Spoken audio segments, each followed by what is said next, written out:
Hindi na mapigilan ang pag-init ng pananawagan mula sa iba't ibang sektor para sa agarang pagbibitiw sa pwesto ni Quezon City 4th District Representative Bong Suntay. Ito ay matapos ang kanyang kontrobersyal at misogynistic na pahayag laban sa aktres na si Ann Curtis na umani ng batikos sa buong bansa. Sa eksklusibong panayam ng Bombo Radio Cebu kay Danilo Araw, isang professor sa PUP at convener ng Kontradaya, direkta nitong sinabi na ang mga binitawang salita ni Suntay ay isang malaking kahihiyan hindi lamang sa House of Representatives kundi sa buong Pilipinas.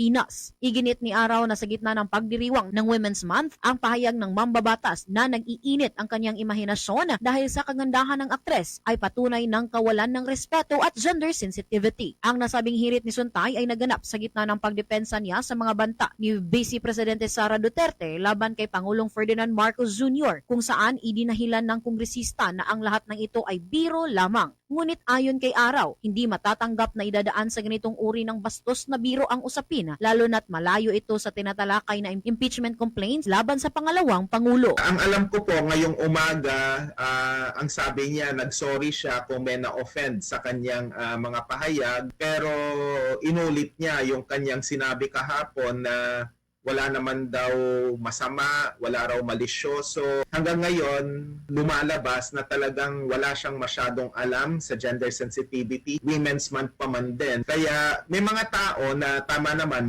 nananawagan ng public apology. Pero alam mo, kung ganyan ang attitude ng ating mga mambabatas, dapat lang na magbitiw na lang sana siya sa pwesto kasi malaking kahihiyan siya.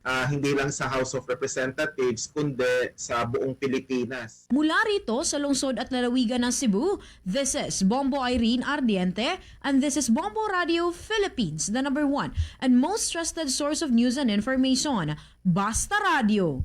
Bombo!